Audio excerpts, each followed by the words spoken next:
അസ്സലാമലൈക്കും. ഇന്ന് നമ്മൾ റവയും ഉരുളക്കിഴങ്ങും വെച്ചിട്ടുള്ള ഒരു സ്നാക്സിൻ്റെ റെസിപ്പി ആയിട്ടാണ് വന്നിട്ടുള്ളത്. നമുക്കിത് എങ്ങനെയാണ് ചെയ്തെടുക്കണമെന്ന് നോക്കാം. നമ്മളൊരു പാൻ അടുപ്പത്ത് വെച്ചിട്ടുണ്ട്. ഒന്ന് ചൂടായി വരുമ്പോൾ ഒരു ടേബിൾ സ്പൂൺ സൺഫ്ലവർ ഓയിൽ ഒഴിച്ചു കൊടുക്കാം. കുറച്ച് വലിയ ജീരകം, ഒരു 1/4 ടീസ്പൂൺ വലിയ ജീരകം ഇട്ട് കൊടുത്തിട്ടുണ്ട്. ഇനി നമുക്ക് ഇത്രയും പൊടികൾ വേണം: കുരുമുളക് പൊടി, ഗരം മസാല, മല്ലിപ്പൊടി, മഞ്ഞൾ, ഉപ്പ്. ജീരകം ഒന്ന് മൂത്ത് വരുമ്പോൾ നമുക്കിതിലേക്ക് ഒരു സവാള വലുത് ചെറുതാക്കി അരിഞ്ഞു വെച്ചതുണ്ട്, അതൊന്നിട്ട് കൊടുക്കാം. ഞാൻ ചെറിയ കഷ്ണങ്ങളാക്കിയിട്ടാണ് അരിഞ്ഞിട്ടുള്ളത്.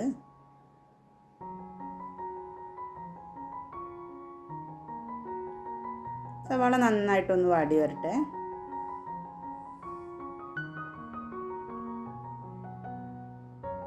ഒരു വലിയ പച്ചമുളക് വട്ടത്തിൽ അരിഞ്ഞതാണ്, അതും കൂടി ചേർത്ത് കൊടുത്തിട്ട് വീണ്ടും നമുക്കിതൊന്ന് വാട്ടിയെടുക്കണം.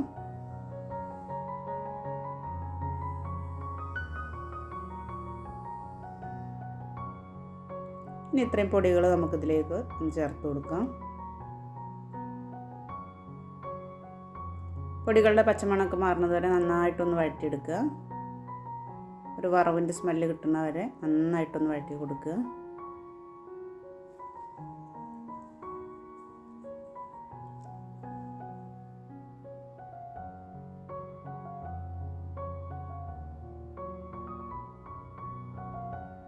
അപ്പോൾ ഇതാ പൊടികളുടെ പച്ചമണക്ക് മാറി കിട്ടിയിട്ടുണ്ട്.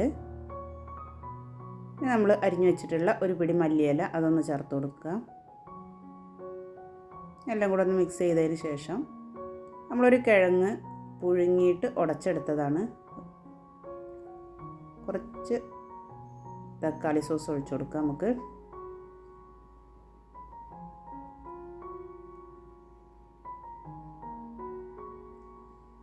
നമ്മളിതിൽ തക്കാളി കഷ്ണങ്ങളായിട്ട് ചേർക്കണില്ല, അതിന് പകരമാണ് നമ്മൾ സോസ് ചേർത്ത് കൊടുത്തത്.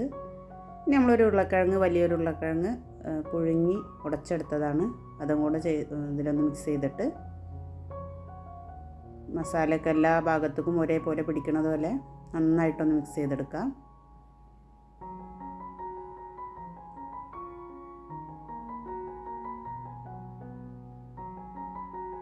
അപ്പോൾ നമ്മുടെ ഫില്ലിങ്സ് റെഡി ആയിട്ടുണ്ട്. അതൊന്ന് തണുക്കട്ടെ. ആ സമയം കൊണ്ട് നമ്മൾ വീണ്ടും പാൻ അടുപ്പത്ത് വെച്ചിട്ടുണ്ട്.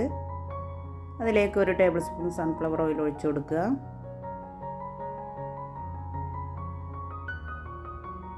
ചെറിയ ജീരകം ഒരു 1/4 ടീസ്പൂൺ ഇട്ട് കൊടുക്കുക.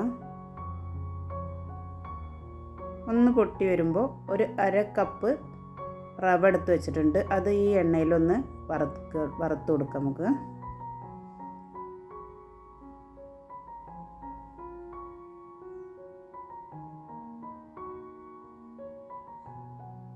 റവ നന്നായിട്ട് വറുത്ത് കിട്ടിയിട്ടുണ്ട്.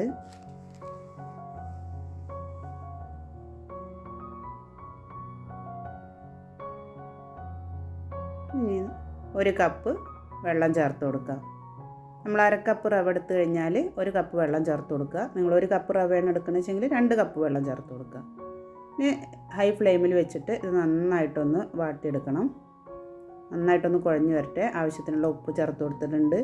ഒരു കളറൊന്ന് മാറി കിട്ടാൻ വേണ്ടിയിട്ട് ഒരു പിഞ്ച് മഞ്ഞൾപ്പൊടിയും കൂടെ ചേർത്ത് കൊടുത്തിട്ടുണ്ട്.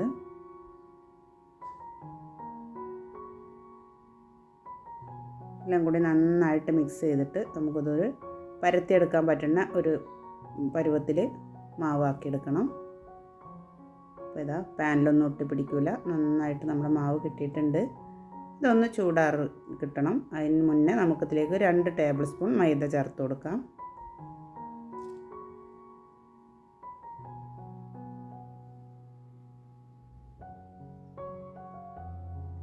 ഇനി നല്ല ചൂടുള്ളതുകൊണ്ട് നമുക്ക് ആദ്യം സ്പാച്ചുല വെച്ചിട്ട് തന്നെ ഒന്ന് മിക്സ് ചെയ്ത് കൊടുക്കാം. പിന്നെ ഒന്ന് ചൂട് പോയി കിട്ടിയാൽ കൈ വെച്ചിട്ട് നമുക്ക് നന്നായിട്ടൊന്ന് കുഴച്ചെടുത്തൊരു ഡോ ആക്കി എടുക്കണം.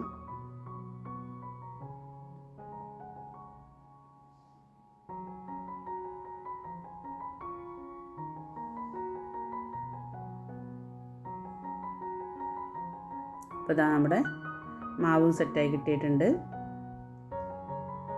ഇനി നമ്മുടെ മസാലകൾ നമുക്കിങ്ങനെ കുഞ്ഞു കുഞ്ഞു ബോൾസ് ആക്കിയിട്ട് ഒരു നെല്ലിക്ക വലുപ്പത്തിലുള്ള അല്ലെങ്കിൽ ഒരു ചെറുനാരങ്ങയുടെ വലുപ്പത്തിലുള്ള ബോളാക്കിയിട്ട് മാറ്റാം നമ്മുടെ ഫില്ലിങ്സ്. വീഡിയോ ആദ്യമായി കാണുന്നവരുണ്ടെങ്കിൽ ഒന്ന് സബ്സ്ക്രൈബ് ചെയ്ത് സപ്പോർട്ട് ചെയ്യുക. അപ്പോൾ ഇതാ നമുക്ക് ഇത്രയും ബോൾസുകളാണ് കിട്ടിയിട്ടുള്ളത്. ഇനി നമ്മുടെ മാവും അതേപോലെ നമുക്കതൊന്ന് ബോൾസ് ആക്കി എടുക്കണം.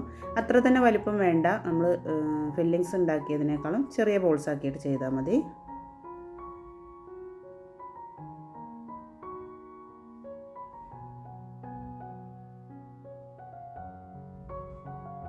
ഇപ്പോൾ ഇതാ നമ്മുടെ മാവും നമ്മൾ ഇതേപോലെ ബോൾസ് ആക്കിയിട്ടുണ്ട്. ഇനി ഓരോ ബോൾസ് എടുത്തിട്ട് കയ്യിൽ വെച്ചൊന്ന് പരത്തി ഇതുപോലെ ഒന്ന് റൗണ്ടിൽ ഒന്ന് പരത്തി കൊടുക്കുക.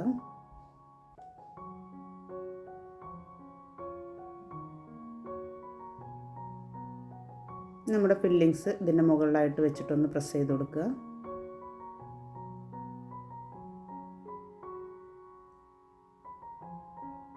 വീണ്ടും മറ്റൊരു ബോൾസ് എടുത്ത് ഇതേപോലെ പരത്തി ഇതൊന്ന് കവർ ചെയ്ത് കൊടുക്കുക. കവർ ചെയ്യല്ല, അതിൻ്റെ മോൾ ഭാഗത്തൊന്ന് വെച്ച് കൊടുക്കുക.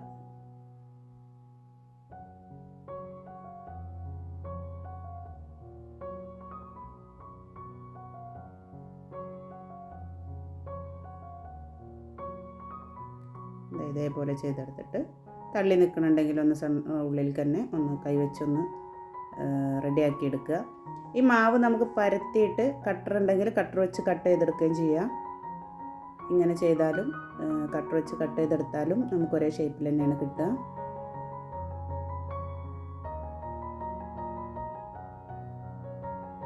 ഈ ഒരു ഭംഗിക്ക് വേണ്ടി ഇതിൻ്റെ മുകൾ ഭാഗത്ത് നമുക്കൊന്ന് ചെറുതായിട്ട് ഇങ്ങനെ ഒന്ന് ഒരു ലൈൻ ഇട്ട് കൊടുക്കാം.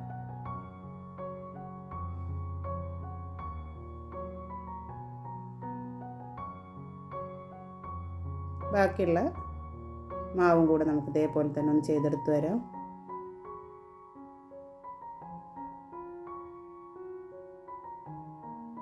അപ്പോൾ നമുക്ക്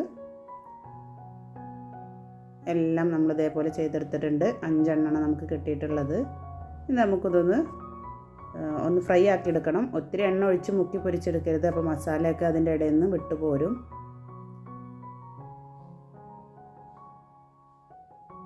ഒരു ഭാഗം റെഡി ആയി കഴിഞ്ഞാൽ നമുക്കതൊന്ന് തിരിച്ചിട്ട് കൊടുക്കാം.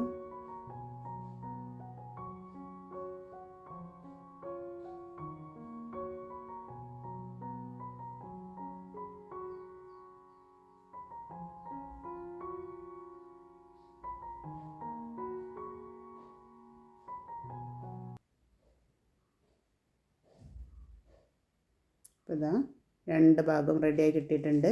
ഇനി നമുക്കിത് എണ്ണയിൽ നിന്ന് കോരിയെടുക്കാം. നമ്മൾ കട്ട്ലേറ്റൊക്കെ കഴിക്കില്ലേ, ആ ഒരു ഫീലാണ് നമുക്കിത് കഴിക്കുമ്പോൾ. അപ്പോൾ നമ്മുടെ സ്നാക്സ് റെഡി ആയിട്ടുണ്ട്. നല്ല സോഫ്റ്റായിട്ട് കിട്ടിയിട്ടുണ്ട്. ഫില്ലിങ്സൊക്കെ അതേപോലെ ഇതിൽ തന്നെ ഇരിക്കുന്നുണ്ട്. എല്ലാവരും ഒന്ന് ട്രൈ ആക്കി നോക്കുക. വീഡിയോ ഇഷ്ടമായാൽ ലൈക്ക് ചെയ്യുക, ഷെയർ ചെയ്യുക, കമൻറ്റ് ചെയ്യുക. അടുത്തൊരു വീഡിയോയുമായി വീണ്ടും കാണാം.